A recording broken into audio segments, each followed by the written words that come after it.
Hello everyone, welcome back to my channel. आज की video में हम ग्राफ के बारे में पढ़ेंगे और आज जो हम जितना भी पढ़ेंगे वो बिल्कुल बेसिक पढ़ेंगे और इसके बाद जो वीडियो आएगी उसके बारे में उसके अंदर हम पूरा डिटेल में पढ़ेंगे ग्राफ के बारे में। ठीक है, तो आज हम स्टार्ट करते हैं ग्राफ। सबसे पहले की कुछ बेसिक ग्राफ करते हैं।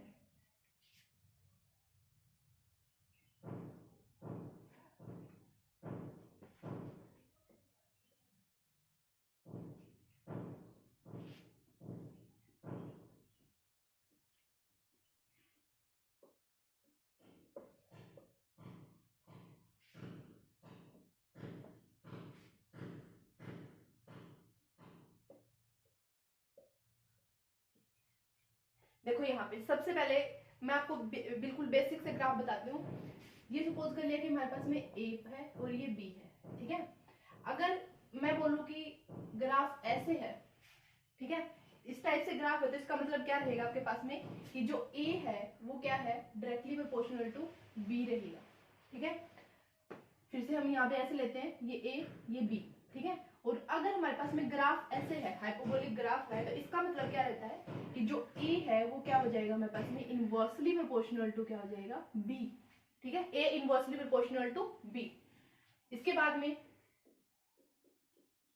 अब इसके इन दोनों के बीच में कैसा ग्राफ बनेगा, स्ट्रेट लाइन ग्राफ आएगा और इन दोनों के बीच के जो रिलेशन हो उसको क्या बोलेंगे हम कि ए डायरेक्टली प्रोपोर्शनल है किसके, इस पूरे के डायरेक्टली प्रोपोर्शनल रहेगा 1/b के। ठीक है, यहाँ पे क्या था कि यहाँ पे b था और यहाँ पे कितना है a। ये क्या हो गया था, इन दोनों के बीच में ग्राफ कैसा था, हाइपरबोलिक था। हाइपरबोलिक था तो इन दोनों के बीच की रिलेशन क्या थी कि जो a है वो इनवर्सली प्रोपोर्शनल टू क्या रहेगा, b रहेगा। ठीक है, अब यहाँ पे a और यहाँ पे कितना है 1/b है, तो यहाँ पे इन दोनों के बीच में रिलेशन क्या रहेगी, स्ट्रेट लाइन ग्राफ आएगा और जो a है वो डायरेक्टली प्रोपोर्शनल टू क्या रहेगा आपका 1/b रहेगा। ठीक है, इसके बाद में अगर ग्राफ कुछ ऐसा हो, इस टाइप से अगर ग्राफ है तो इसको क्या बोलेंगे हम, यहाँ पे हमारे पास में ए है और यहाँ पे बी है। तो अगर कभी भी ऐसा आ जाए कोई ये वाला ग्राफ आ जाए तो इसका मतलब क्या है कि जो ए है उसकी वैल्यू क्या है, कांस्टेंट है आपके पास में।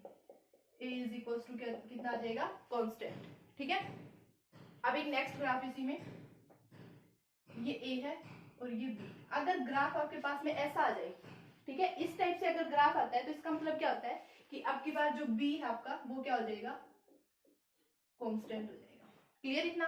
ठीक है, अब मैं आपको बिल्कुल बेसिक से बताती हूँ यहाँ पे कि यहाँ पे हमारे पास में एक्स है और यहाँ पे क्या है, टाइम है। ठीक है, एक्स मतलब क्या है, पोजीशन। पोजीशन मतलब यहाँ पे हम डिस्टेंस और टाइम की बात कर रहे हैं। ठीक है, क्लियर इतना? अगर हमारे पास में ग्राफ ऐसा है, देखो अभी बताया था मैंने, अगर ऐसा इस टाइप से ग्राफ आता है तो इसका मतलब क्या था, a इज इक्वल टू कितना था, कांस्टेंट था। ठीक है, तो अगर ग्राफ ऐसा आता है कि x इज इक्वल टू क्या हो जाए, सॉरी ये वाला जो ग्राफ है ये स्ट्रेट लाइन, मतलब इस टाइप से अगर डंडा आ जाता है तो इसका मतलब क्या होता है कि x क्या रहेगा आपका, कांस्टेंट रहेगा। x is equal to constant. ठीक है, नेक्स्ट ग्राफ, यहाँ पे फिर से हम x मतलब पोजीशन। ठीक है, यहाँ पे टाइम। ठीक है, अगर ग्राफ आपका इस टाइप से है, अगर ग्राफ ये वाला आ जाए तो इसका मतलब क्या रहेगा, यहाँ पे रहेगा time is equal to constant. क्या ऐसा पॉसिबल है कि टाइम रुक जाए? अगर टाइम रुक जाएगा तो सब कुछ रुक जाएगा। ठीक है, आप भी रुक जाओगे, मैं भी रुक जाऊंगी, मतलब सब कुछ रुक जाएगा, तो ये पॉसिबल नहीं है। ठीक है, अब इसके बाद में हम वेलोसिटी की बात करते हैं। यहाँ पे वेलोसिटी ली हमने और यहाँ पे क्या हमारे पास में टाइम है। ठीक है, क्लियर इतना?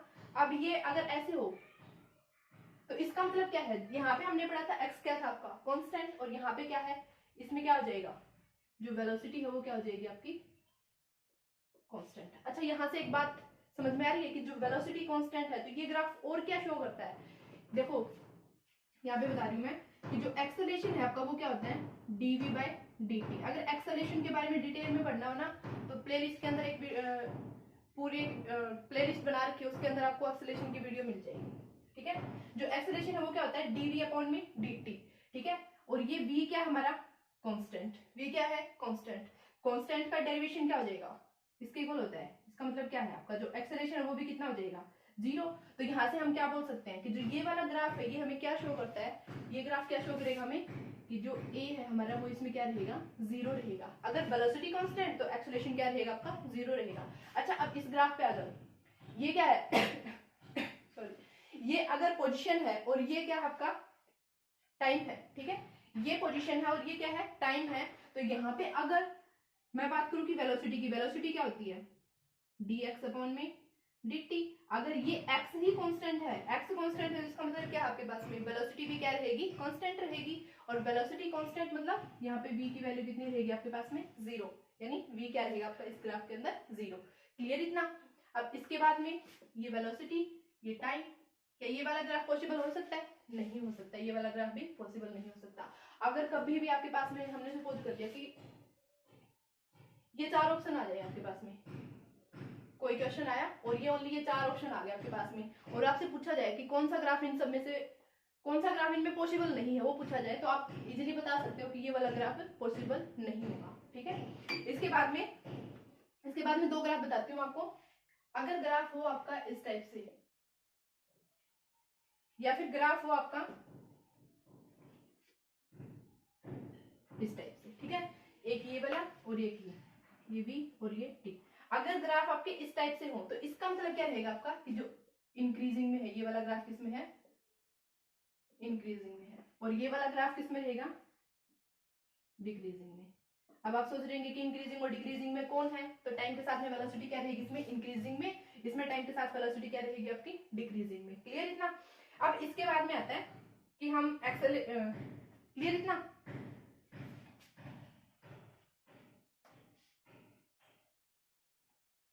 यहाँ पे देखिए, अब अगर ग्राफ आपका इस टाइप से हो, लेकिन अब की बार ग्राफ किस किस के बीच में है, ये हमने लिया कि v और ये है आपका t। ठीक है। अगर ग्राफ आपका इस टाइप से है और ये v और ये t है, तो इसका मतलब क्या है कि जो ये वाला पॉइंट है, यहाँ पे क्या रहेगा आपका जो u क्या होता है, इनिशियल वेलोसिटी, और इनिशियल वेलोसिटी इस पॉइंट पे क्या रहेगी 0। मतलब आपका जो इनिशियल वेलोसिटी है वो कितनी है, 0 है। ठीक है। इनिशियल वेलोसिटी 0 मतलब किस में है, ये रेस्ट में, यहाँ पे इस पॉइंट पे किस में है, रेस्ट में है। अच्छा एक चीज और बताती हूँ मैं, जो ये वाला ग्राफ पढ़ा था हमने कि x और t के बीच में पढ़ा था, मतलब पोजीशन और टाइम के बीच में पढ़ा था। अगर आपकी पोजीशन ही कांस्टेंट होगी, पोजीशन कांस्टेंट मतलब अब मैं यहाँ पे हूँ, अगर मेरी पोजीशन कांस्टेंट हो जाती है तो क्या होता है कि मैं किस में आ जाऊंगी, रेस्ट में। तो मतलब ये वाला ग्राफ किसका शो करेगा, रेस्ट का। ठीक है। ये क्लियर इतना। अगर यही इसी टाइप से हम और करते हैं, ये v है और ये t है, अगर ये ग्राफ ऐसे कुछ स्टार्ट हो तो इसका मतलब क्या होता है कि जो आपकी इनिशियल वेलोसिटी है वो अब की बार 0 नहीं होगी। ठीक है। Initial velocity not equal to 0, यहाँ पे इनिशियल वेलोसिटी की कुछ ना कुछ वैल्यू रहेगी। क्लियर। इसके बाद में आता है आपका, अगर ग्राफ आपका ऐसे हो, अब की बार हमने ले लिया एक्सेलरेशन और टाइम के बीच में, या फिर ऐसे हो, ये एक्सेलरेशन और ये टाइम। अगर इस टाइप से कभी ग्राफ मिले आपको तो इसका मतलब क्या होता है कि ये किसको शो करेगा, पॉजिटिव स्लोप को शो करेगा, और ये वाला किसको शो करेगा, नेगेटिव स्लोप को शो करेगा। ठीक है। क्लियर इतना। इसके बाद में आता है, इतना समझ में आ गया होगा, मैं अलग से बना देती हूँ।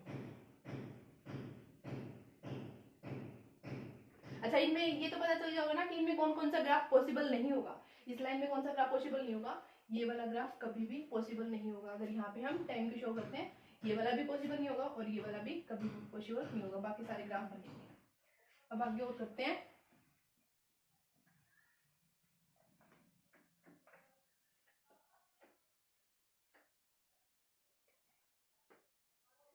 इसके बाद में हमने सपोज किया कि ग्राफ को कुछ ऐसे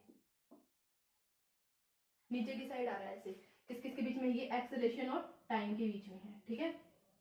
इसके बाद में आता है ग्राफ कुछ ऐसे, ये पोजीशन है आपकी और ये क्या है, टाइम। इसके बाद में ग्राफ आता है कुछ ऐसे। ठीक है। इसके बाद में आता है ग्राफ, अभी करवाऊंगी मैं ये सब।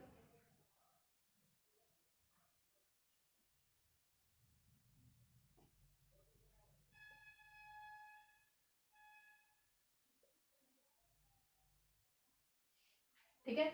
अगर ऐसे ग्राफ आते हैं तो इन सब का मतलब क्या है, देखो ये वाला जो ग्राफ होगा ये एक्सेलरेशन और किस किस के बीच में है, टाइम के बीच में है। ठीक है। इसका मतलब क्या है, ये नीचे की साइड आ रहा है ना, नीचे की साइड आ रहा है, मतलब इसका मतलब होता है नेगेटिव एक्सेलरेशन।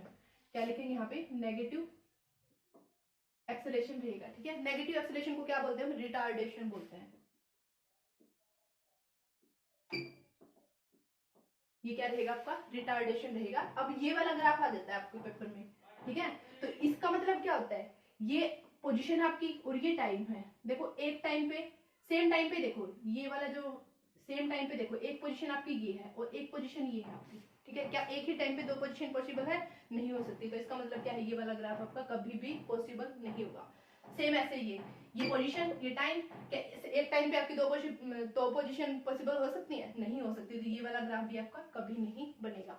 अच्छा, इस टाइप का जो ग्राफ होता है वो क्या शो करता है? देखो ये है ट्रायंगुलर ग्राफ और ये वाला क्या शो करता है? Rectangular graph. इसको हम पल्स भी बोलते हैं, ठीक है। ये वाला ग्राफ अगर आपको ग्राफ के बारे में थोड़ी सी बेसिक सी नॉलेज है, आपने 10th क्लास में पढ़ा होगा कि जो इस टाइप का जो ग्राफ आता है वो किसके लिए आता है? अल्टरनेटिंग करंट के लिए आता है, मतलब एसी के लिए आएगा। और ये वाला जो कांस्टेंट ग्राफ आता है किसके लिए आता है? डीसी के लिए आएगा, ठीक है। आज की वीडियो में हम इतना ही पढ़ेंगे। कल से हम स्टार्ट करते हैं अपना, स्टार्टिंग से ग्राफ स्टार्ट करेंगे हम। जो भी हमारे +1 की बुक के अंदर है वो बिल्कुल डीप में पढ़ेंगे। आई होप आपको ये सारा समझ में आ गया होगा। Thank you.